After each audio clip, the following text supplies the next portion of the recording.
Hey everyone, welcome back. Yeah, welcome back. We're diving deep today into green hydrogen auctions. Ooh, auctions. Auctions, yeah. So if you're interested in, the future of clean energy and kind of like the nitty-gritty of how policies and markets Hmm. come together, this is going to be a good one. Absolutely. So I guess to set the stage, green hydrogen, Yes, it's hydrogen produced using renewable energy sources. that's right. Yeah.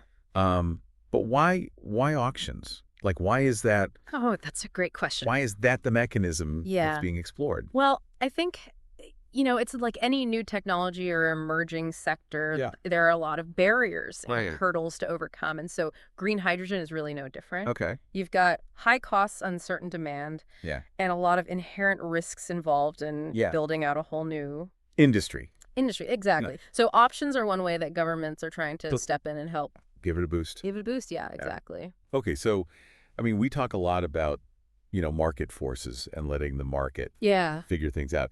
So this is kind of a case where absolute. governments are saying, okay, we need to We need to step in. we need to intervene a little bit to get We things. need to incentivize this. Yeah. Yeah. Okay. And, there's a whole bunch of different ways to design these auctions. Okay. And that's really what's so interesting about it. Each, design choice has its pros and cons. Right. So the report that we're looking at today is from the International Renewable Energy Agency, IRENA.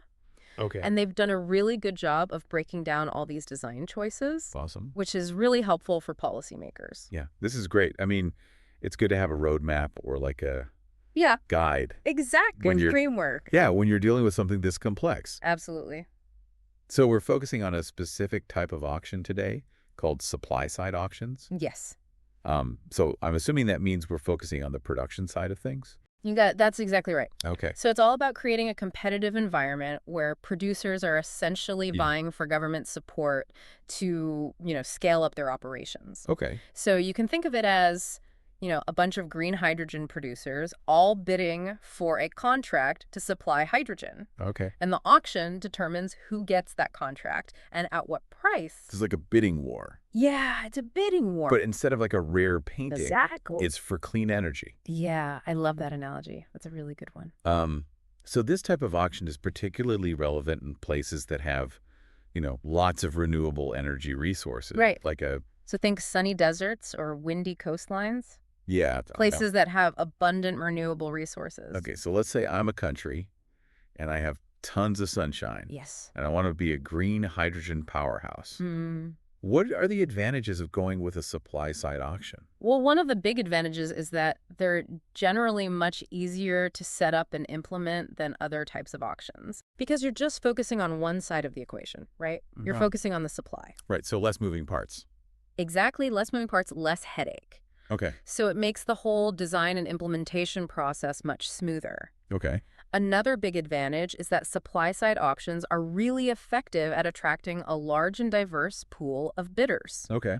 And this is great because it can lead to more competitive pricing Right. and also helps to strengthen the domestic green hydrogen industry. So win-win. Win-win, yeah, for both the government and the industry. Okay. But I'm assuming there are some downsides as well. Of course, there are always downsides, right? Nothing's ever perfect. Right. One of the main challenges with supply-side auctions is that they don't inherently address the demand side of the equation. Okay. So you might end up with a situation where you have a lot of green hydrogen being produced, Right. but not enough buyers lined up. Like making a cake and nobody comes to the party. Exactly. That's a great analogy. Okay, so essentially the government needs to think about stimulating demand Yeah. at the same time that they're incentivizing production. Absolutely. They need to make sure that there are clear pathways for that green hydrogen to be used, Right. whether it's in transportation industry or other sectors. Yeah. Otherwise, you run the risk of creating this disconnect between supply and demand, which could really stall the whole green hydrogen transition. Right. And what about the producers themselves? Are there any risks that they face Yes, definitely. related to offtake agreements? Yes, so offtake agreements are the contracts that guarantee that producers will have a buyer for their hydrogen. Right. But depending on how the option is designed, offtake might not be guaranteed. Oh, so they might invest all this money in and not have anybody to buy their product. Yeah, exactly. That's a nightmare scenario for any business. Yeah, for sure. So, as you can see, while supply-side auctions offer some really, enticing advantages, Yeah. there are some potential pitfalls that policymakers need to address Through careful planning. through careful planning and strategic design choices. Exactly. Okay, so IRENA's report breaks these design choices down into 5 main categories. Yes. Um, and they seem really comprehensive. They are, yeah. It's a really good breakdown. So we'll walk through each of those, starting with auction demand. Okay. So that's kind of the fundamentals of what's being auctioned, Right. how much, and how often. Exactly. So let's jump into the first one, auction product. All right. So this is basically what policymakers are putting up for bid. Exactly. So it could be the green hydrogen itself. Okay. It could be the capacity of electrolyzers, which are the machines that actually produce the green hydrogen. Okay. Or it could even be green hydrogen derivatives, like ammonia, which is easier to transport and store. Oh, okay. So a lot of options. A lot of options, yeah. But each one comes with its own implications, I'm guessing. Absolutely. You're right. So, for example, focusing on electrolyzer capacity might be a really good way to jumpstart a domestic manufacturing industry, while auctioning green hydrogen derivatives like ammonia could encourage investment in downstream applications. Okay. So it really just depends on the country's specific goals and priorities. It's about picking the right tool for the job. Exactly. And I know India's been doing some interesting things Yeah, they've been doing some really interesting things. with their green hydrogen strategy. Mm-hmm. So what have they been up to? So instead of directly optioning the green hydrogen or the capacity, they're actually auctioning subsidies for electrolyzer manufacturing, Okay. which is really interesting. So that helps them kind of build up their local industry. Exactly. It helps nurture the local industry. And it also makes green hydrogen production more cost competitive. Cool. And they've even implemented a 2-tranche approach in their recent auction, Okay. with one tranche open to any technology and the other tranche specifically targeting electrolyzers that use biomass-based hydrogen production. Wow. So they're really thinking strategically about Oh, this. really? They're really thinking ahead. Yeah. Okay. So that's the what of the auction. Right. What about the how much? So that brings us to auction volume. Okay.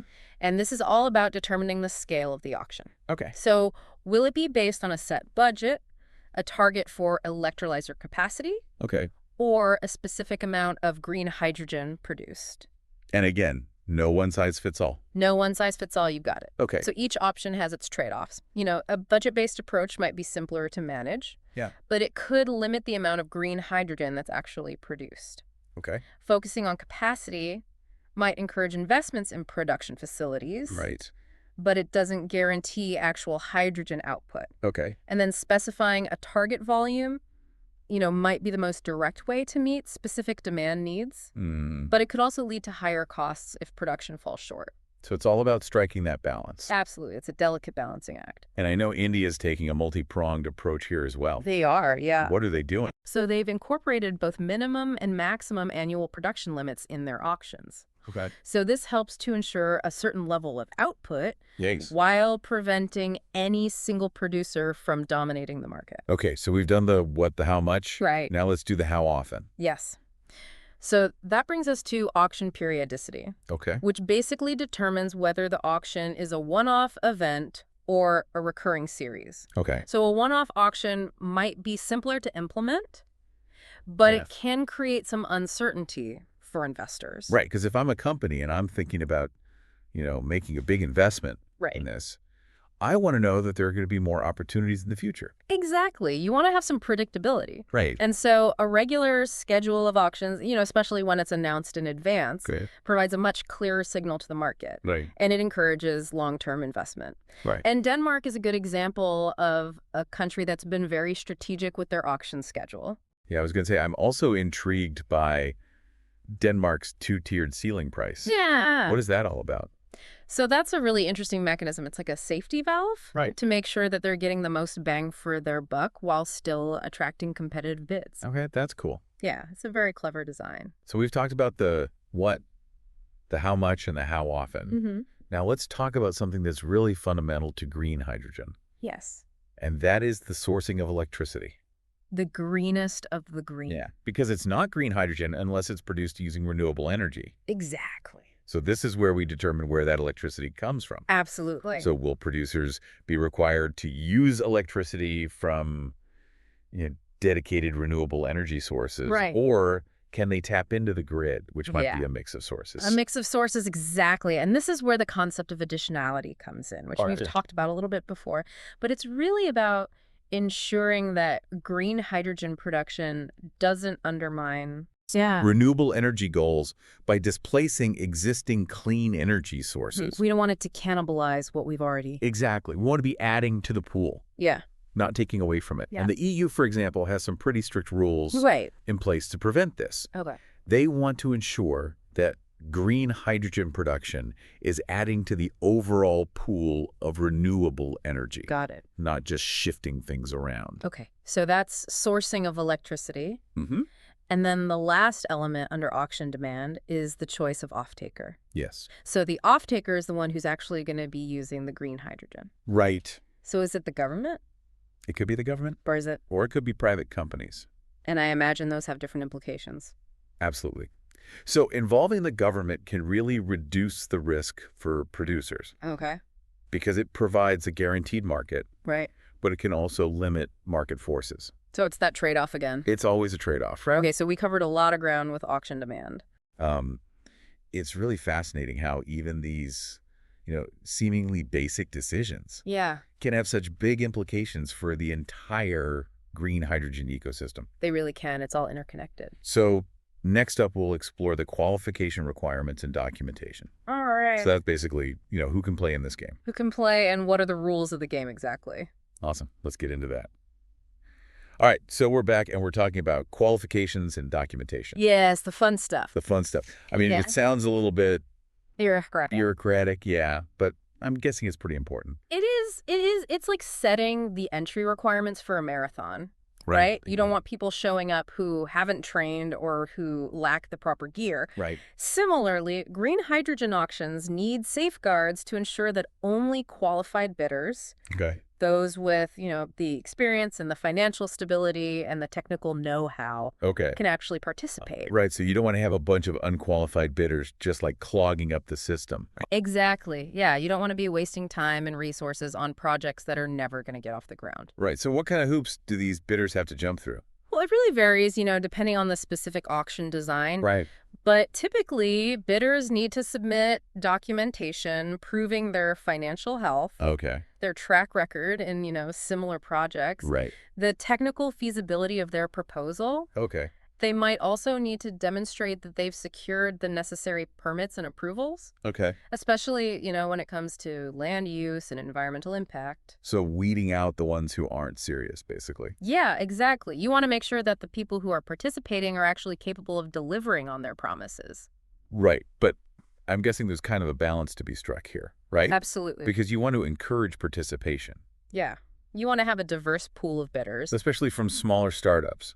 Right. You don't want to stifle innovation by setting the bar too high. Right, but you also don't want it to be a free-for-all. Exactly. You need to find that sweet spot. Yeah, and this brings up an interesting question. Yeah. At what stage of project development should bidders be allowed to participate? Ooh, that's a good question. Should it be really early on? When things are Yeah. Are we talking concept stage? just an idea? Or are we talking, shovels in the ground? Yeah, like they've got Permits in hand? permits and financing and everything. Right. And that's a really key decision point. Mhm. Allowing early stage entry can encourage competition. Oh, You get a wider range of ideas, Right. but it also increases the risk of projects failing to materialize. Right. On the other hand, requiring more advanced development Yeah. reduces that risk, Yeah. but it might limit the pool of eligible bidders. Okay, so like a seed versus a sapling. Ooh, I like that. That's a great analogy. Okay. Yeah. So the seed has the potential. It could be anything. It could blossom into something amazing. Right, but the sapling. It's already well established, but it might not reach its full potential. Right. Okay, so no easy answers there. No easy answers, no magic formula. So policymakers really need to think carefully Carefully consider the trade-offs. about where to set that bar. Exactly. Okay, so we've talked about, the financial and technical qualifications, Mm-hmm. but what about the environmental and social dimensions? Yes. Those are becoming increasingly important. Okay. And so you're seeing more and more green hydrogen auctions incorporating these kinds of considerations into the qualification process. So how does that look in practice? Well, it could involve requiring bidders to, demonstrate how they'll minimize their environmental footprint, Okay. maybe through sustainable water management practices Mhm. or by conducting detailed impact assessment. Okay, so it's not just about producing green hydrogen, it's about It's about producing it responsibly. producing it responsibly. Yeah. Yeah, and equitably. Right. Some auctions even go a step further by requiring social contracts, Oh, where bidders commit to revenue sharing agreements although, or community development initiatives. so making sure that the local communities are benefiting as well. Exactly. You want to make sure that the benefits of this green hydrogen transition are shared widely. Right, and this all ties back to that idea of additionality, It does. making sure that green hydrogen is truly, adding to the pool of renewable energy Yeah, and not displacing not cannibalize. existing clean sources. Exactly. And the EU, as we mentioned before, has some pretty strict rules about this. Yeah. They really want to make sure that green hydrogen production is driving new investments in renewable energy infrastructure, Right. not just piggybacking on existing capacity. So making sure it's a net positive. A net positive for the environment, yes. Okay, so we've covered the qualifications, the documentation. Mm-hmm. Now let's talk about location. All right. So the next category here is location technology and project specifications. Okay. It's getting into the nitty-gritty Yeah, we're getting down to the details. of where these projects are, Where they are, what technology they use, what they use, how big they are. how big they are, exactly. So location specificity. Okay. So this is about how much freedom bidders have in choosing where to build their project. You got it. So some auctions will designate specific sites for development, Okay. maybe because those sites have abundant renewable energy resources Okay. or existing infrastructure. Makes sense. And this approach is often referred to as site-specific auctions. Okay. And it can really streamline the development process and reduce risk for bidders. I imagine investors like that Oh, yeah, they love it. because it's like a pre-approved blueprint. Exactly. It takes a lot of the guesswork out of it. Yeah, okay. And it can also be used strategically to, boost economic development Absolutely. in certain regions. So think about a government designating a site in a former coal mining town. Okay. Attract green hydrogen investment, create new job opportunities. So it can be a tool for a just transition. Exactly. It's a win-win. But what are some of the downsides of restricting location choices? Well, one concern is that the designated site might not actually be the most optimal location Okay. in terms of resource availability or proximity to demand. Right. So it could lead to, higher costs or even project delays. So what's the alternative? The alternative is what's called free siting. Okay. And that basically allows bidders to select locations based on their own assessments. Okay. So they can look at, resource availability, Okay. infrastructure costs, Mm-hmm. market demand, Okay. and choose the location that makes the most sense for them. So more flexibility, but I imagine. More flexibility, but also more risk. Yeah. What if they end up in an area with limited renewable energy potential Right. or inadequate infrastructure? Yeah, so it's a trade-off. It's always a trade-off. Okay, so it's not just black and white site specific versus free siting. Right. There's a whole spectrum of options in Yeah. between. All right, so let's move on to technology specificity. So this is about how much freedom bidders have in choosing the technology they use to produce the green hydrogen. Exactly. So will the auction be open to any technology that Yeah. meets certain criteria? Mhm. Or will it be more targeted, focusing on specific types of electrolyzers or renewable energy sources So technology neutral versus technology specific? Okay. And, technology neutral auctions foster competition. Right. They allow the market to determine the most cost-effective solutions. But it could hinder the development of newer technologies. You're exactly right, because if bidders are just focused on offering the lowest price, Right. they might be less likely to invest in developing those cutting-edge technologies. Right. That might be a little bit more expensive in the short term. So if you want to encourage a specific technology, Right. then you need to To be more targeted. target the auction. Exactly. Okay. And don't forget, we also need to consider the technology used to generate the renewable electricity. That's powering those electrolyzers. Right. So is it going to be solar wind to mix? Exactly. Yeah. Will there be any restrictions on that? Okay. Or will it be open to, whatever renewable energy source is most available in that particular region? Okay, cool. So that's technology specificity. Mm-hmm. Let's move on to production limits. Okay. So this is where we're setting minimum and maximum production levels. Right. So minimum production limits ensure a certain level of output, Okay. and then maximum limits prevent any single producer from dominating the market. Right. It's about finding that balance That balance. between security of supply and a diverse competitive market. And I know Denmark's using minimum production limits They are, yeah. to make sure that they're meeting their targets. Exactly. They're very ambitious Yeah. with their green hydrogen targets. And maximum limits are all about preventing market concentration. Exactly. Yeah. Yeah. You don't want any one company getting too big. Right, having too much power. Too much power, exactly. Okay, and then the final element under location technology and project specifications Right. is project size requirements. Project size. So this Yeah, one's yeah. pretty self-explanatory. Basically, how big can these projects be? How big can they be? How small can they be? Right, so minimum project sizes can help ensure a certain level of efficiency. Right. You don't want projects that are too small to be impactful. Right. And then maximum project sizes can help prevent market concentration Okay. and encourage the participation of smaller players. Right, so it's about that balance again. It always comes back to balance. Yeah, making sure that That sweet the spot, circuit is that Goldilocks zone. healthy. Yeah. Exactly. Okay, so that was a lot. That was a lot of details. Yeah, but really interesting stuff. Yeah, it is. I mean, it's amazing how, these seemingly technical details can really shape Yeah, they really can. the development of the market. Absolutely. So now let's move on to winner selection. Ooh, the moment of truth. This is where we see which projects actually get the green light. Who gets a prize? Yeah, let's get into it. Okay, so we've talked about, who can participate and where they can build their projects and what technology they can use. We've laid the groundwork. Yeah. So now it's time to choose a winner. The moment of truth. Winner selection. Yes, this is where it all comes together. So how does that work? Well, there are a couple of different approaches, but let's start with the most straightforward one price only auctions. Okay, so that's basically the lowest price wins. Lowest price wins just like a traditional auction. Simple, transparent. Exactly. But I'm guessing there's more to it than that. Yeah, when it comes to something as complex as green hydrogen production, Yeah. focusing solely on price can be a little bit short-sighted. Okay, so what are some of the potential pitfalls there? Well, for one, it could lead to a race to the bottom, Okay. where bidders are so focused on undercutting each other Right. that they end up cutting corners or sacrificing quality. And that could end up getting more expensive in the long run. Exactly. It's like buying the cheapest appliance only to have it break down a few months later. Right. Not a good investment. Not a good investment at all. Okay. So how do you avoid that race to the bottom? Well, that's where multi-criteria auctions come in. Okay, so this is where we're looking at more than just the price. More than just the price, exactly. Okay. So you might consider the project's environmental impact, its contribution to local economic development, Okay. or its use of innovative technologies. So it's a more holistic approach. Holistic, exactly. You're looking at the bigger picture. And the European Hydrogen Bank is using a multi-criteria approach. They are, yeah.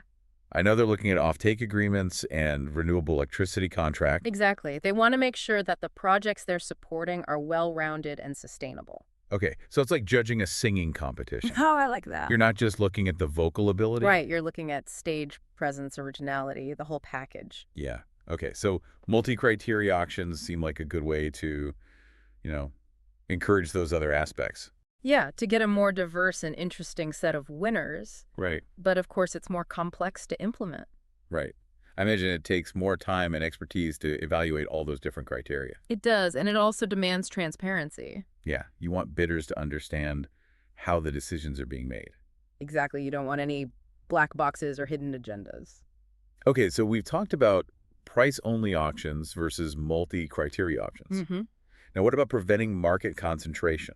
Ah, yes, that's another important consideration. So this is about making sure that one company doesn't just dominate the entire market, Exactly. You want to avoid monopolies. because monopolies are bad. Monopolies are bad for everyone. They stifle innovation. They drive up prices. So how do you prevent that in the green hydrogen market? Well, one way is to set limits on the amount of capacity a single bidder can win.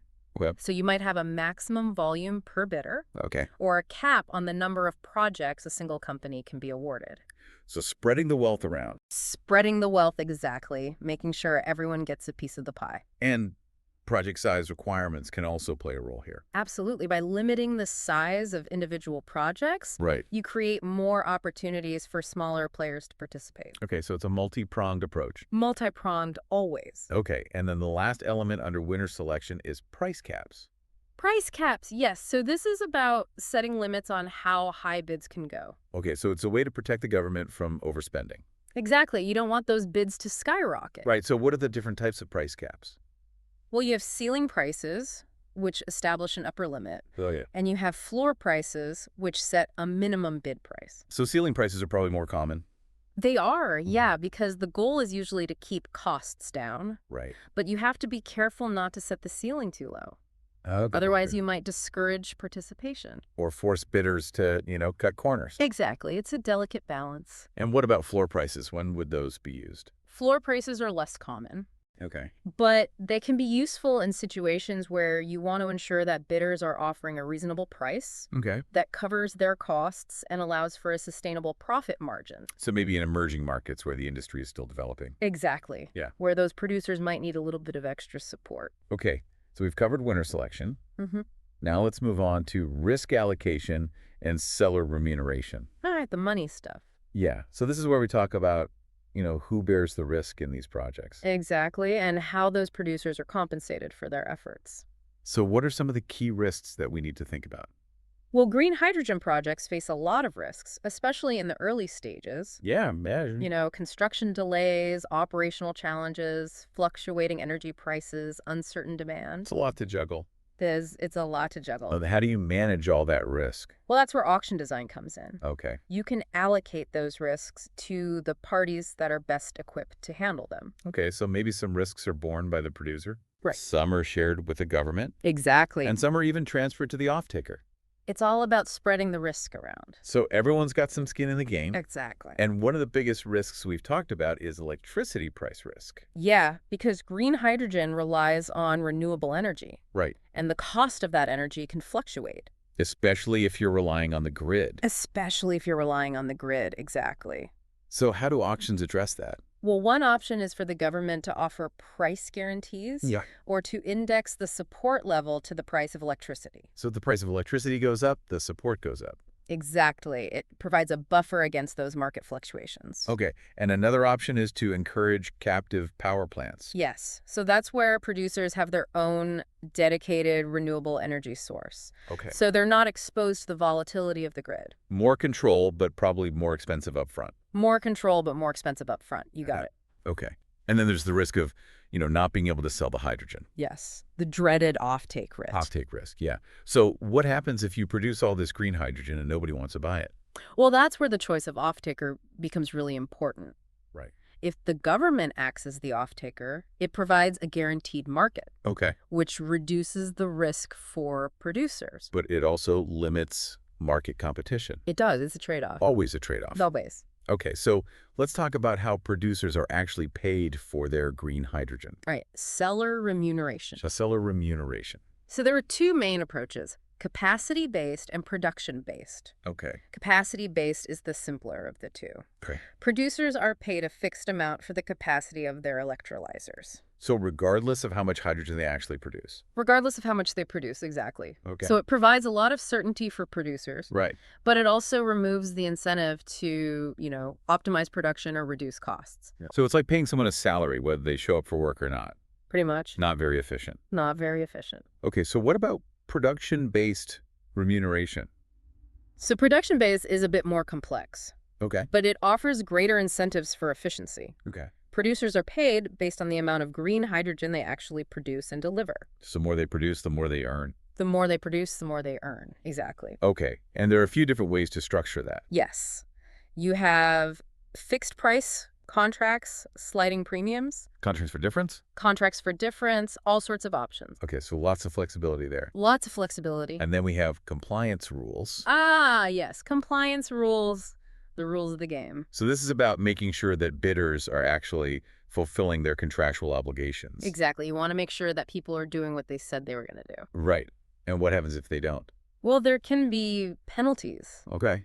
financial fines or even termination of the contract. So there are consequences. There are consequences. Okay, and finally, responsibility for transport. Ah, yes, the logistics. So who's responsible for getting the green hydrogen from the production site to the off-taker?